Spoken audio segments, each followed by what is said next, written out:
Hi hello welcome to our channel. രാവിലെ തന്നെ റെഡിയായി ഇറങ്ങുകയാണ്. കവറൊക്കെ ആയിട്ട് ഞാനൊരു വഴിക്ക് പോകുന്നുണ്ട്. കൂട്ടത്തിൽ എൻ്റെ മോളും വരുന്നുണ്ട്. അവളുടെ ഫ്രണ്ടിൻ്റെ ബർത്ത്ഡേ ആയതുകൊണ്ട് അവളും എന്നോടൊപ്പം വരുന്നുണ്ട്.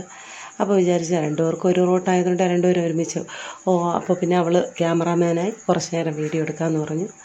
അങ്ങനെ ഞാനും അവളും കൂടെ പോവുകയാണ്. മോൾക്ക് ഗിഫ്റ്റൊക്കെ മേടിച്ച്, അവളുടെ ഫ്രണ്ടിന് ഗിഫ്റ്റൊക്കെ മേടിച്ച് ഞങ്ങൾ ഇറങ്ങുകയാണ്. അങ്ങനെ ഞാൻ അവളും കൂടെ പോകുമ്പോൾ ഞാൻ പറഞ്ഞു കുറച്ച് വീഡിയോ ഒക്കെ എടുക്കുക. ഞാൻ ഒറ്റയ്ക്കാകുമ്പോൾ എനിക്ക് വീഡിയോ എടുക്കാൻ പറ്റില്ലല്ലോ.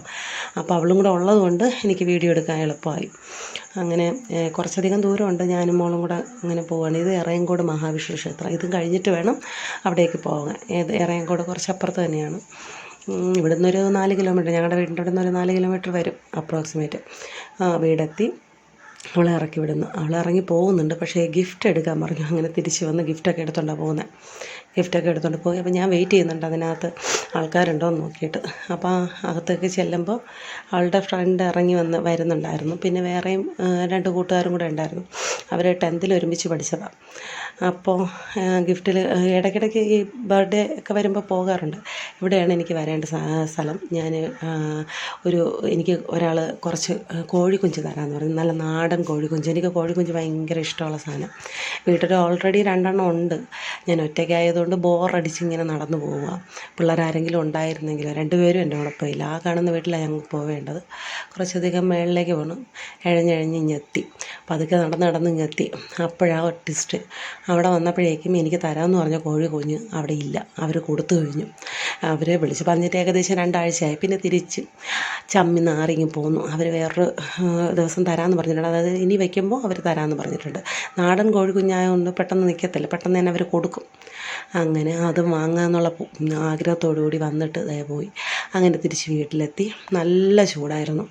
10-11 മണി ആയതേ ഉള്ളൂവെങ്കിൽ ഭയങ്കര അതിച്ച ചൂടായിരുന്നു. ഒരു രക്ഷയില്ലായിരുന്നു.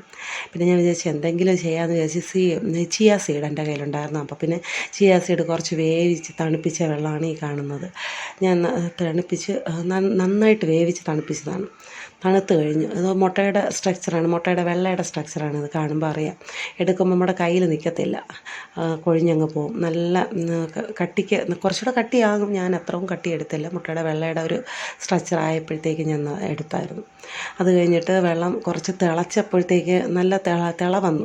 തിളച്ച് വന്നപ്പോഴത്തേക്ക് ഞാൻ കുറച്ച് മാറ്റി വെച്ചിട്ടുണ്ടായിരുന്നു. അത് ഈ സ്പ്രേ ബോട്ടിലേക്ക്, നമ്മുടെ ഹെയറിലേക്ക്, നമ്മുടെ തലയോട്ടിലേക്ക് റോസ്മേരി വാട്ടറിൻ്റെ കൂടെ ഇത് മിക്സ് ചെയ്ത് ഉപയോഗിക്കാമെന്ന് വിചാരിച്ചിട്ട് മാറ്റിയതാണ്. അങ്ങനെ ഇതാണ് എൻ്റെ ഹെയർ. തലമുടിയൊക്കെ അത്രയും കൊഴിഞ്ഞു പോയിട്ടുണ്ട്. നിറച്ച് മുടി ഉണ്ടായിരുന്നു. അതെല്ലാം കൊഴിഞ്ഞു. പിന്നെ ഒരു ബോട്ടിലേക്ക് ഞാനത് മാറ്റിയിട്ട് നമുക്കത് തലയിലേക്ക് തേക്കാൻ വേണ്ടിയിട്ട് കൊണ്ടുവരുന്നുണ്ട്. അങ്ങനെ ഞാനത് തലയിലേക്ക് തേച്ച് പിടിപ്പിക്കുന്നുണ്ട്. ഇത് ഞാൻ ഫാസ്റ്റായിട്ട് ഇടുന്നത് കുറച്ചധികം വീഡിയോ ഉണ്ട്. അപ്പോൾ തലയോട്ടി മുതൽ നമുക്ക് മുടിയുടെ തുമ്പറ്റം മുതൽ നന്നായിട്ട് തേച്ച് നന്നായിട്ട് പിടിച്ച് വിട്ടാൽ നല്ല സ്ട്രെയിറ്റ് മുടിയെ പോലെ ഇരിക്കുക. എൻ്റെ മുടി വലിയ ഉള്ളില്ലാത്തതുകൊണ്ട് വലിയ പാടില്ലായിരുന്നു. എന്നാൽ ഉൾക്കട്ടിയുള്ള മുടിയിലാണെങ്കിൽ നമുക്ക് കുറച്ച് പാട്ടെടുത്തിട്ട് വേണം തേച്ച് പിടിക്കും. ഞാനും ഇതിപ്പോൾ അങ്ങനെ തന്നെയാണ് ചെയ്തിരിക്കുന്നത്. എനിക്ക് വലിയ ഉൾക്കട്ടിയില്ല. എന്നിരുന്നാലും ആ രീതിയിൽ തന്നെയാണ് ചെയ്യേണ്ടത്. എന്നിട്ട് തലയോട്ടിയിൽ നല്ലോണം തേച്ച് ബാലൻസ് വന്നത് ഞാൻ ഒരു ബോട്ടിലേക്ക് തന്നെ ഒഴിച്ച് വെച്ചു. കാരണം ബോട്ടിലേക്ക് ഒഴിച്ച് ഫ്രിഡ്ജിനകത്ത് വെച്ചാൽ നമുക്ക് അധിക ദിവസം ഉപയോഗിക്കാമല്ലോ. പിന്നെ ഇത് 1 മണിക്കൂറിന് ശേഷമുള്ള ഒരു വ്യൂ ആണ്. ഇത് മുട്ടയുടെ വെള്ളയൊക്കെ തേച്ചാൽ നമ്മുടെ തലമുടി എങ്ങനെയാണോ ഇരിക്കുന്നത് അതുപോലെയാണ് ഇരിക്കുന്നത്. നല്ല കമ്പി പോലെ ഇരിക്കുകയാണ്. കുറച്ചുകൂടെ ടൈം കഴിഞ്ഞിരുന്നെങ്കിൽ കുറച്ചുകൂടെ. പിന്നെ ഞാൻ വാഷ് ചെയ്ത് രാവിലെ കുളിച്ചതുകൊണ്ട് ഹെയർ മാത്രം വാഷ് ചെയ്തു. വെറുതെ വാഷ് ചെയ്താൽ മതി. നമ്മൾ ഷാമ്പൂ ഒന്നും ഇടാതെ നോർമൽ വാഷ് കഴിഞ്ഞതിന് ശേഷം 1 മണിക്കൂറിന് ശേഷം ഏകദേശമുള്ള വ്യൂ ആണിത്. നല്ല സ്ട്രക്ചറായിട്ടിരിക്കുകയാണ്. നല്ല സ്മൂത്തി ആയിട്ടിരിക്കുകയാണ്. കോമ്പ് കൊണ്ട് നമ്മൾ കോതി അങ്ങ് നന്നായിട്ട് ചടയൊന്നും കെട്ടിയിട്ടില്ല. വളരെ സ്മൂത്തി ആയിട്ടാണ്.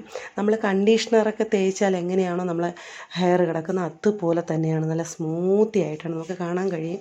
ഒരു ചട പോലും ഇല്ല. എൻ്റെ മുടിയാണെങ്കിൽ വളരെ സോഫ്റ്റായിട്ട്, ഉൾക്കട്ടി കുറവായതുകൊണ്ട് തന്നെയാണ് നല്ല സോഫ്റ്റായിട്ടുണ്ട്. വളരെ നമുക്ക് അത് മെയിൻറ്റെയിൻ ചെയ്യാൻ നല്ല ഈസിയാണ്. പിന്നെ നമുക്ക് ഇത്തിരി സെറമൊക്കെ തേച്ചിട്ട് സ്ട്രൈറ്റൊക്കെ ചെയ്താൽ വളരെ സിൽക്കി സ്മൂത്തായിട്ട്